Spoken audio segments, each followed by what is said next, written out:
This is CNN Breaking News. And we begin this hour with breaking news. Officials in Los Angeles are about to hold a briefing on the wildfires sweeping through the area. The toll is enormous and it is growing. Fires have burned more than 40,000 acres and destroyed more than 12,000 buildings, homes, businesses, even entire neighborhoods just wiped out. At least 24 people have died and dozens are missing.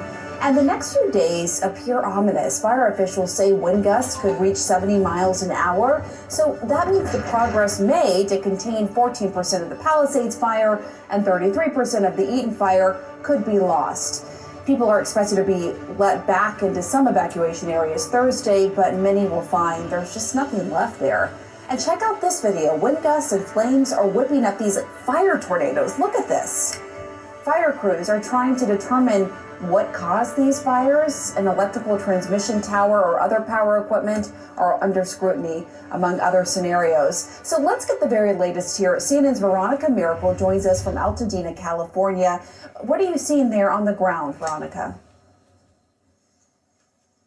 Well, Pamela, as the sun comes up here, we are just getting a look at the incredible amount of devastation. Entire blocks, entire neighborhoods completely leveled. And what is so striking about this devastation is you can see just right behind me, there's really nothing left. You can see outlines of the foundations of homes, chimneys, cars. That's pretty much it. Everything is all ash. But then look across the street and this entire row of homes untouched. I mean, that's a wooden fence. And so much, there's trees, there's all kinds of shrubs there that could have been lit up and definitely incinerated, and all of those homes could have been destroyed. That is how unpredictable these fires are and all of those winds are. In terms of the bigger picture scope, the devastation, including the Eaton fire, the Hearst fire, which is a little bit north of us, and then the Palisades fire, all of those combined have burned the size, bigger than the size of Paris, if you can even imagine. But for people who are going to be returning here, they are going to find so much loss, entire communities that are going to have to be rebuilt. And right now, FEMA administrators telling CNN that it's going to take about 6 months to clean up all of this debris because there's toxic ash that is now seeping into the soil. All of that is going to have to be cleaned up, and then likely the foundations of all of these homes are going to have to be removed. So if you can just imagine the level of cleanup that is going to be involved here.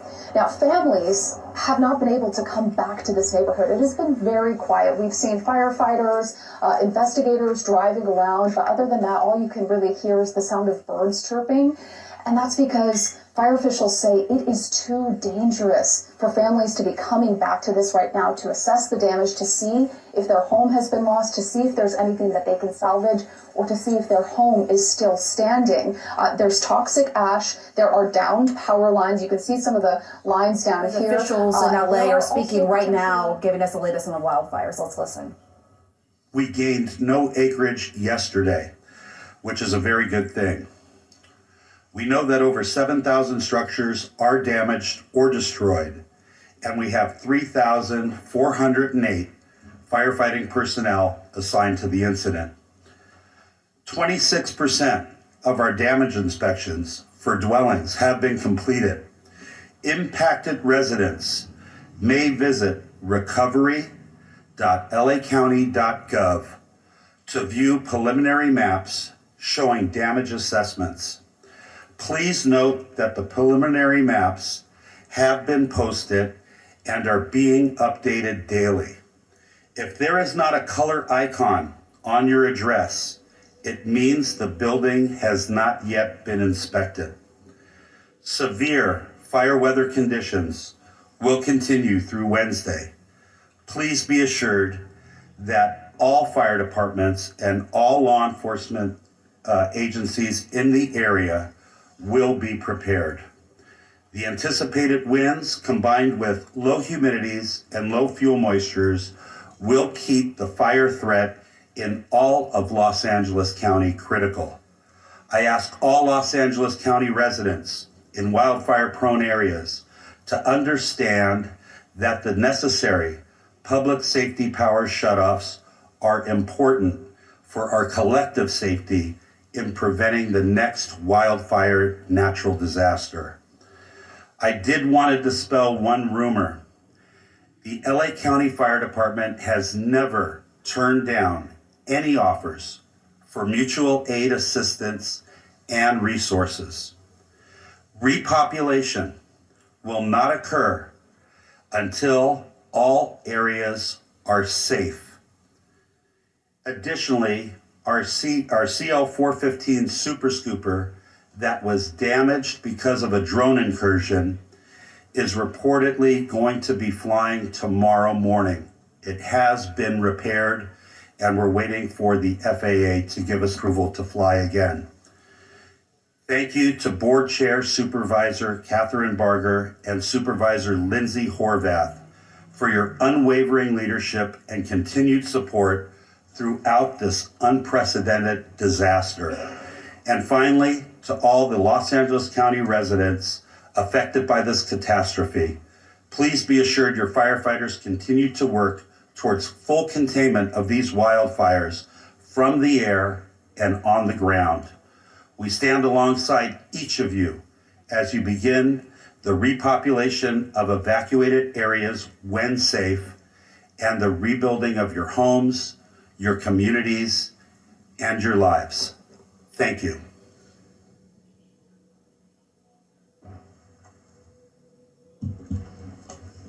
Good morning, everyone. Kristen Crowley, Los Angeles City Fire Department Fire Chief.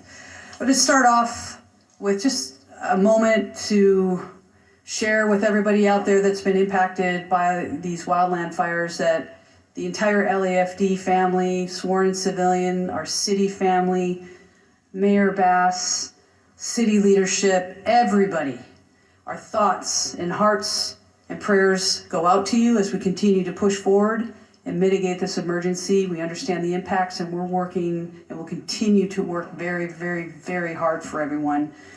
Another point I want to make is that also we are so very grateful for the firefighters and the first responders that have already arrived and continue to arrive in the Southern California region. We absolutely know that we cannot do this on our own, and we are tremendously appreciative of all of your continued support. As the increasing wind event is upon us as we speak, the Los Angeles City Fire Department has maximized our resource capabilities and response capabilities. All available LAFD resources have been staffed. I have strategically pre-positioned engine strike teams and task forces which are dedicated to rapid response for any new fire that breaks out in the city. In addition, I've directed the Fire Prevention Bureau to augment wildfire patrols in high hazard areas. The Palisades fire, your LAFD remains committed to this fire, and we have a significant number of engines that have been dedicated to this fire. The crews that are involved, we have crews from up and down the state, outside of the state, have made excellent work overnight, mopping up flare-ups and hotspots. Their primary focus last night was on the Mandeville Canyon area, and this fire is now at 23,713 acres with 14% containment, with 5,123 personnel assigned to the Palisades incident. Firefighters will continue to work diligently throughout the day to increase containment and prevent further fire spread. Again, I want to focus my comments on the amount of resources that are here in the Palisades, from the first responders all the way up to our incident command teams. Again, we're going to keep working really hard for you. Just a brief comment on the Hearst fire. It's been held to 799 acres with 95% containment. Again, thank you to the community members that are out there for remaining vigilant. We're not in the clear. I want to make sure of that. We are not in the clear as of yet, and we must not let our guard down. As we have right now extreme fire behavior, and we need to make sure that the community is staying updated with the most updated information as well. Follow all evacuation warnings and orders without delay. And please stay safe. I would now like to introduce our next speaker, and that is Sheriff Luna. Thank you. Robert Luna, Sheriff of Los Angeles County. Regarding our deployment, we still have well over 1,000 of our Los Angeles County deputies out there working on 12-hour shifts. We have 172 California Highway Patrol officers. I'd like to thank the commissioner who was with me yesterday, Sean DeRee, for all of his assistance. I also want to thank Major General Beavers. I was with him as well, and he has fortunately been able to increase the amount of National Guard assistance that he is giving us to up to 600. And he told me yesterday if we need more, we can ask for more. And we are strategically looking at that, analyzing it, and we'll ask as needed. Evacuations, we have approximately, and this is some good news because it's dropped, we have over 92,000 people who are under evacuation orders and approximately 89,000 people who are under evacuation warnings. I want our community to know this, and Chief Maroney did talk about this for a second. In every conversation we're having about evacuations, warnings, whether they're going to implement them or take them away, the conversation about repopulation is on all of our minds. I know that we are attending, staff's attending community meetings, whether they be out in the Palisades Fire area in Malibu for us at LA County Sheriffs, in the Altadena area. We are hearing our community loud and clear, and we want to get you in there as soon as possible. But I want to reiterate what is holding us up. This is very important. We are still, for the Altadena area, we are in the third day of grid searching. It is a very grim task. And we, unfortunately, every day we're doing this, we're running across the remains of individual community members. That is not easy work, very sad to report. And I believe that work is not only going to continue, but I believe we'll continue to find remains. So please be patient with us. People are saying, I just want to go look at my house and I want to see what's left. We know that, but we have people literally looking for the remains of your neighbors. Please be patient with us. There's a lot of hazards in the area still. The area has not been rendered safe. Please be patient with us. And then we have the potential of crime scenes. And I'm not saying that's what it is. I'm just saying we have to think ahead because we can't go back from that. So please be patient with us. The curfew is still in effect, 6 p.m. To 6 a.m. for specifically the mandatory evacuation areas in both the Palisades impacted area and the Eaton Fire impacted areas. Those are subject to change depending on need, one way or another. We understand, again, that people want to go back, but it is dangerous to do so, and we will not put anybody's safety at risk. I want to talk about arrest for the LA County Sheriff's area. Overnight, we had several other arrests. It brings it up to a total of 34 in our geographic area. We have 30 in the Eaton Fire area, and we have 4 in the Palisades area. Last night specifically, again, for LA County Sheriff's jurisdiction, we arrested 4. 2 were for curfew violations. 2 were arrested for 1 drone incident. To my knowledge, we have now had 2 specific drone incidents that have resulted in 3 arrests.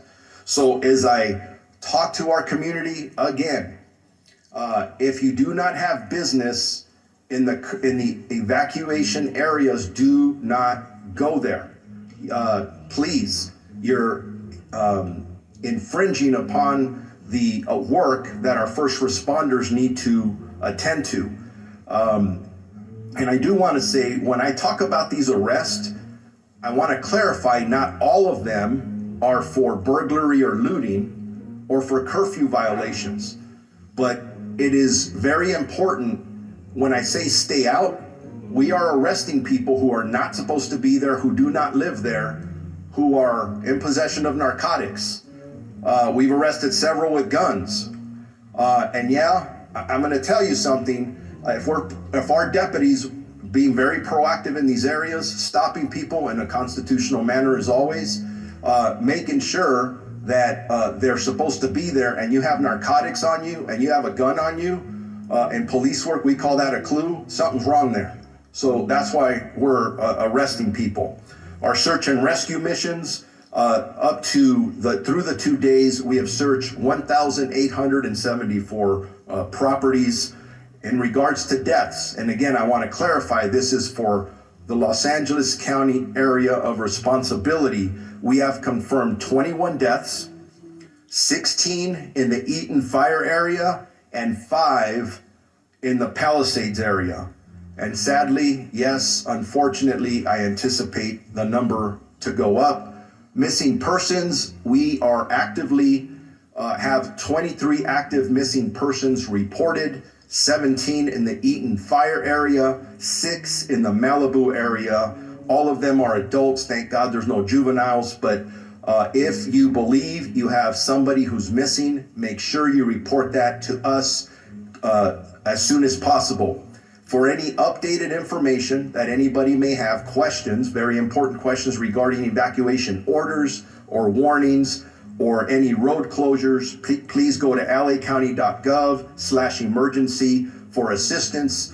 The American Red Cross is doing an amazing job. Please contact them. And again, for some of the negative things I talk about, there are some amazing stories of community members coming forward to donate items. It's very inspiring. For donations, go to Emergency Network Los Angeles. And now it's my pleasure to introduce Assistant Chief Dominic Choi from the Los Angeles Police Department. Okay, good morning. I want to start by just assuring everybody that our primary focus still remains the safety and well-being of our residents. These fires have caused significant disruptions, but we are working tirelessly with our partners to protect lives, property, and secure critical infrastructure. So as of this morning, LAPD has in the city 266 officers deployed to the Palisades fire. We also have support from our National Guard partners who have deployed 200 soldiers assigned to the incident. We're very grateful for their support. We also have dedicated resource investigating our missing persons reported. So at this time, as of this morning, 6 a.m., we have a total of 26 people reported missing in the city of Los Angeles. 17 of those individuals have been located safely. 9 of the 9 remaining, 2 most likely were found in the fires deceased, but they haven't been positively identified by a coroner's office yet, so those are still waiting to be identified. 1 individual, we believe, is located safely in a shelter, but that person, we're waiting for confirmation on that. There are 6 that remain unaccounted for, and we're diligently trying to identify and locate these people. So in total, in the city of Los Angeles, since Tuesday when these fires occurred, we have 3 fatalities. Again, 2 were found in the fires, and 1 was a burn victim that was transported earlier this week to a hospital. That person later passed away. If you want to make a missing persons report, you can do so either in person or over the phone. You can call any one of our 21 geographic stations and make that report, or you can call our missing persons investigation unit directly. I'm going to give you the number. It's 213-996-1800 and select option 3. That telephone is manned 24 hours a day currently. As of this morning, the city of Los Angeles related to the fires has a total of 14 arrests, 3 for curfew, 1 for impersonating a firefighter, 1 for possession of burglary tools, 4 for burglary, 1 for DUI, 1 for felony vandalism, and 3 for shoplifting. As the sheriff just mentioned, it's not just for looting or burglary that you're going to jail or curfew. If you're in the area, you don't belong in the area, you will be stopped and questioned, and whatever crime is being committed, you will be held accountable for that. So please stay away from these evacuation areas.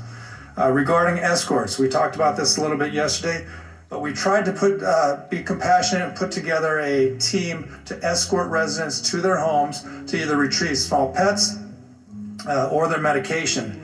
but that line became exceedingly large, and it was causing more problems than solutions. We have halted this escort service for the safety of everyone involved. Currently, we don't have any timeline of when we're going to open up that service, if at all. So please be patient with us. We know you are waiting. If you are still waiting at any of these checkpoints to be let in or escorted, please do not wait there. You will not be let in or allowed to have an escort at this time. Also, another important reason for stopping these escorts is because we have search operations beginning. Over the next 48 hours, we'll be working alongside LAFD Search and Rescue, our ATF partners, as well as the LA County Coroner's Office throughout the burn areas, giving priority to those people that are reported missing in these burn areas. From there, grid search will take place that could result in crime scene preservation and then recovery of remains. We hope that the high volume of resources dedicated to this effort will expedite the process. And as many of you know, the dry conditions and winds increasing, it's possible that evacuation orders may increase. I know overnight we saw some of the evacuation orders turn into warnings, but we can absolutely see some of these areas increase to mandatory evacuations again. So we urge you, please heed these orders. It can save your life. And as we also previously mentioned, identifying the cause of these fires is critically important to all of us. In conjunction with our partners and led by ATF, we have created a Los Angeles Regional Wildlife Investigative Task Force. And while their work is still in the early stages, we're committed to identifying the cause and origin of these fires, and we're also committed to holding anyone who's responsible for these fires accountable. And to further protect the residents of Los Angeles, in the city, our curfew is also still in effect from 6 p.m. to 6 a.m. In short, if you don't belong there, don't be there. In closing, I want to reiterate that our department and all of us standing here this morning are with you. I want to express my deepest gratitude to the firefighters, our fellow law enforcement partners, and volunteers who are putting themselves in harm's way to protect our communities and help people recover. Their bravery and dedication are truly inspirational. We are also grateful for the patience and cooperation of our residents during this difficult time. We know this is not easy. Thank you and be safe. At this time, I'd like to introduce Los Angeles County District Attorney Nathan Hochman.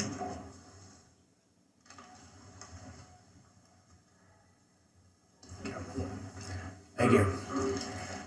With firefighters literally putting their lives on the line to save lives and to save homes, with law enforcement working around the clock to keep security at a high level, with over 200,000 people evacuated, and I'm one of them, and with people who have lost lives, lost homes, lost businesses, there are still people in our community who, rather than saying thank you, look at this as an opportunity to commit crime and to take illegal profit and advantage over the situation. We've seen this come up, and you've heard law enforcement describe the arrests that have been made, whether those arrests are for looting, burglary, grand theft, whether those arrests are for arson, whether those arrests will eventually be for price gouging, because we have been seeing price gouging with hotels, people offering residents as well above the 10% addition that they can charge. We've seen that with medical supplies, other types of supplies, price gouging going on. So the criminals have decided that this is an opportunity, and I'm here to tell you that this is not an opportunity. You will be arrested, you will be prosecuted, and you will be punished to the full extent of the law. At 2 p.m. today, we'll be holding a press conference to announce the first charges in a looting case and the first charges in an arson case. This is not an arson case tied to the major fires. It was an arson case that was done on the side, in essence. You will hear that these people who've committed these crimes are facing very significant sentences. I am working with over 750 deputy district attorneys and in the entire law enforcement community to bring these people who are despicable and disgraceful to justice. And we're not only going to see what's happening right now in connection with bringing stability to our community, whether it's, again, going after the looters, the arsonists or the price gougers, but we're starting to see the criminals emerge who are going to go after the recovery efforts. These are people who are contacting people and pretending to be GoFundMe operations to help people who have suffered. And GoFundMe, by the way, actually is an excellent organization that has put in place protections that if you use their site, you can use it safely. But these are people who are creating fake GoFundMe sites. I tell people to be very, very cautious when you give your money away, to check out the organizations that you're doing it to.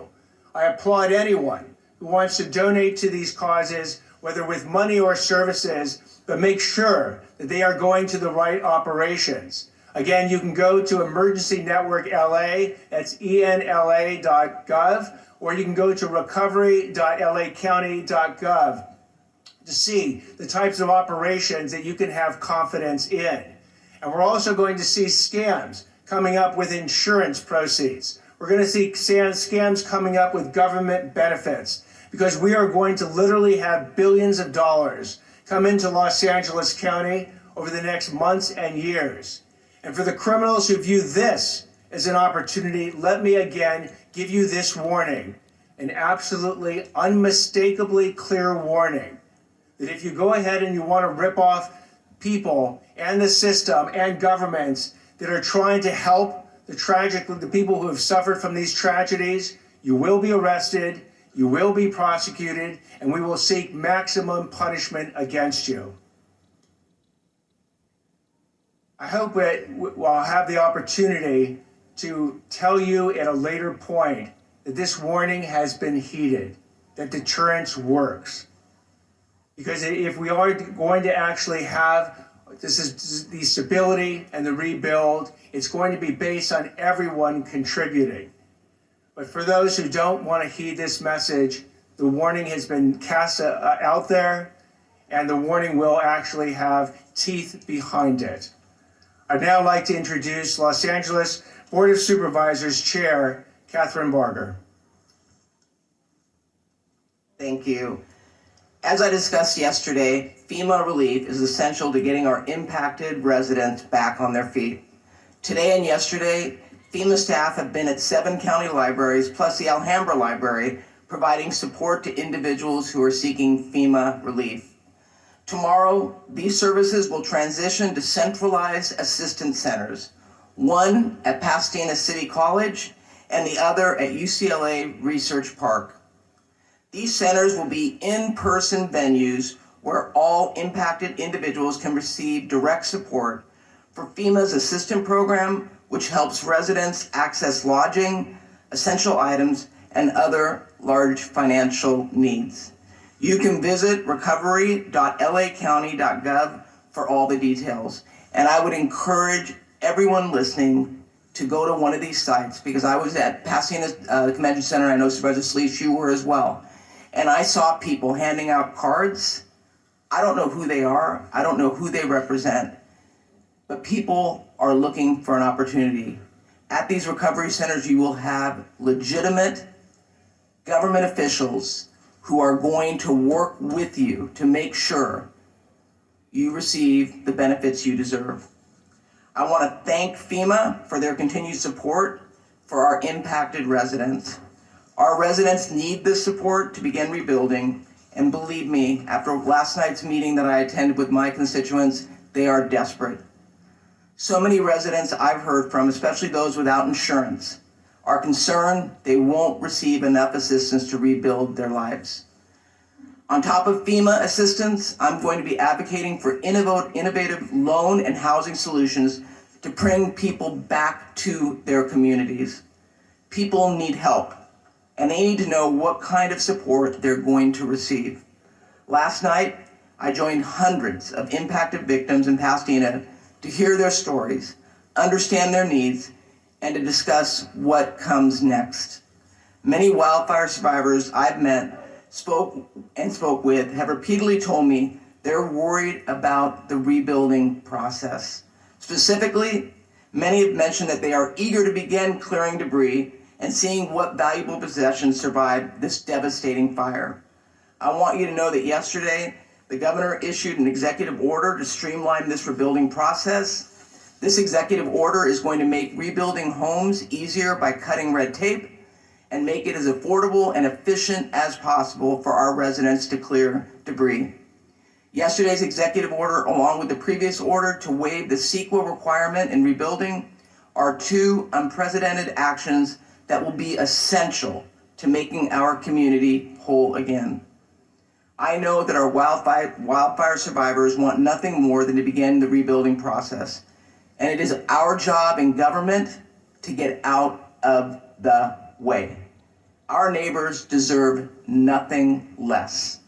To all the residents in our county, we must maintain diligence over the next few days as winds increase again.